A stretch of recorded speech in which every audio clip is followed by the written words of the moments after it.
اعوذ باللہ من الشیطان الرجیم بسم اللہ الرحمن الرحیم قل آپ صلی اللہ علیہ وآلہ وسلم کہہ دیجئے یا ایہا الناس اے لوگو انی بے شک میں رسول اللہ کا رسول ہوں الیکم تم سب کی طرف الیکم طرف تمہاری جمیعہ سب کی طرف اللہ وہ ذات ہے اللہ اسی کے لیے ہے ملک السماوات بادشاہی آسمانوں کی والارض اور زمین کی لا الہ الا ہوا نہیں ہے کوئی معبود مگر وہی یحیی وہ اللہ وہ ذات ہے یحیی و یمیتو کہ وہ زندہ کرتا ہے اور وہی ہے مارتا ہے فآمنوا باللہ تو کہا کیا جا رہا ہے کہ اس اللہ پر ایمان لاؤ ورسولہ النبی الامی اور اس نبی امی پر ایمان لاؤ اللہ سی وہ نبی امی وہ جو یؤمن باللہ جو ایمان رکھتا ہے اللہ پر اس نبی پر ایمان لاؤ جو اللہ پر ایمان رکھتا ہے وکلمتہ اور اللہ کی سارے کلاموں پر یقین رکھتا ہے واتبعوہ اور ہمیں حکم دیا جا رہا ہے کہ اس نبی کی ہم پیروی کریں لعلہم تہتدون اس نبی کی پیروی کرو لعلکم تہتدون شاید کہ تم راہ پا جاؤ ومن قوم موسیٰ اور قوم موسیٰ میں سے امتن ایک گروہ ایسا تھا یہدونا کہ وہ ہدایت دیتے تھے یعنی رہنمائی کرتے تھے ہدایت تو اللہ دیتا ہے یعنی لیکن یہ ہے کہ رستہ دکھلانا یہدونا وہ راہ دکھاتے تھے بالحق کی حق کی وبہ یعدلون اور اس کے اوپر انصاف بھی کرتے تھے دیکھیں ہم قوم موسیٰ کے بارے میں پڑھ رہے ہیں کہ وہ بہت زیادہ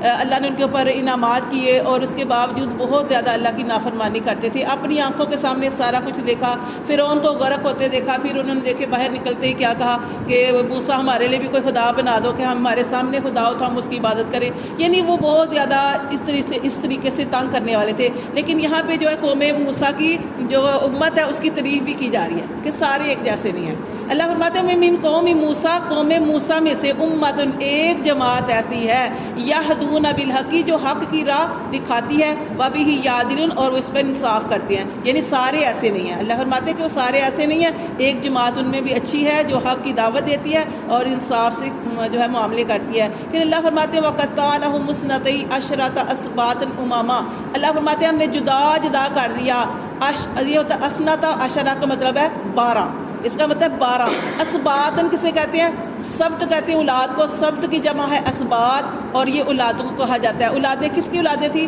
یہ یعقوب علیہ السلام کے جو 12 بیٹے تھے آگے ان کے جو نسلیں تھی یعنی جیسے پوتے ہوتے ہیں ان کو اس کو کہا جاتا ہے اسباط یعنی اولاد کی اولاد کو جو ہے وہ اسباط کہا جاتا ہے یعنی جو پوتے ہوتے ہیں تو اللہ فرماتے ہیں کہ جو ان کی جو آگے اولاد تھی 12 بیٹے تھے 12 بیٹوں سے جو آگے نسل چلی اللہ فرماتے ہیں ہم نے ان کو بانٹ دیا کس میں 12 اسباطن اماما 12 بڑی جماعتوں میں ٹھیک ہے اللہ فرماتے ہیں وَأَوْحَيْنَا پھر ہم نے وحی کی إِلَى موسیٰ طرف موسیٰ کی إِذِ اسْتَسْقَاهُ جب اس نے پانی مانگا قومہ اپنی قوم کے لیے أَنِ اضْرِب بِعَصَاكَ الْحَجَرَ کہ اپنا عصا پتھر پہ مارو اب یہ جو سارا معاملہ ہو چکا مصر سے یہ نکلے اور آپ اپنے ملک کو آزاد کرانے کے لیے چلے اور وہاں پہ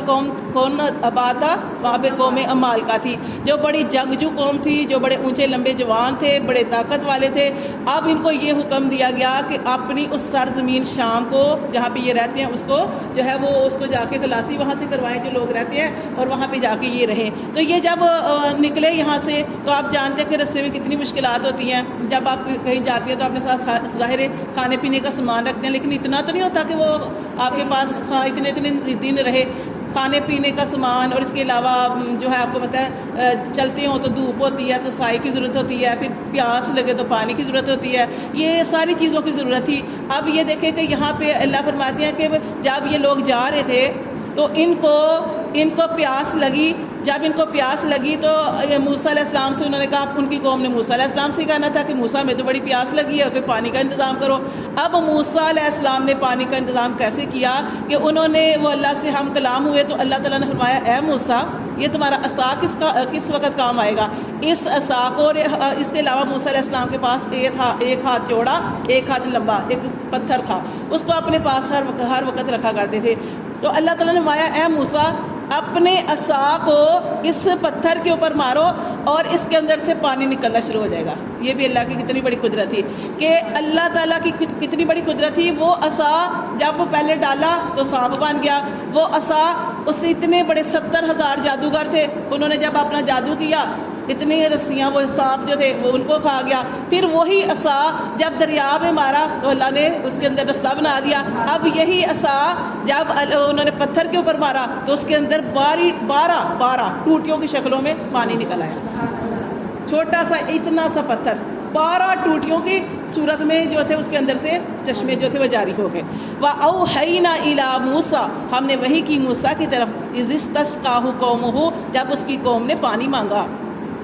تو اللہ فرماتے ہیں ہم نے کہا اَنِضْرِبْ بِعَصَاكَ الْحَجَرَ کہ اپنا عصا پتھر پر مارو. فَانْبَجَسَتْ اللہ فرماتے پھوٹ پڑے من حسنتا اس میں سے حسنتا عشرہ 12 عیناً چشمے. اتنی بڑی اللہ کی قدرت ہے کہ اور جب پانی پینا ہوتا اس کے اوپر مارتے وہ پانی نکل آتا اور جب اس کو بند کرنا ہوتا پھر مارتے تو بند ہو جاتا پھر اپنے پاس رکھ لیتے.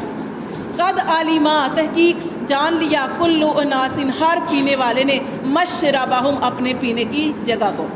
کہ سب کو پتہ چل گیا کہ یہاں سے ہم نے پانی پینا ہے. وَظَلَّلْنَا اور اللہ فرماتی ہے ہم نے سایہ کیا علیہم الغمام ان کے اوپر بادلوں کا. پھر ان کے اوپر اللہ نے بادلوں کا سایہ کیسے کیا کہ دھوپ تھی تو وہ کہتے تھے ہم کیسے جائیں کیسے سفر کریں. تو اللہ تعالیٰ نے ان کے لیے ہر وقت مطلب جب دھوپ ہوتی تو ایک بادل آتا تھا سفید کلر کا ان کے سروں پہ ہوتا تھا اور ان کو جو تھا وہ سایہ محسوس ہوتا تھا اور ان کو گرمی نہیں لگتی تھی. اللہ فرماتے ہیں ہم نے ان کے اوپر سایہ کیا. وَأَنزَلْنَا عَلَيْهِمُ الْمَنَّ وَالسَّلْوَىٰ اور ہم نے اتارا ان کے لیے من و سلوہ. اب یہ اللہ تعالیٰ نے ان کے لیے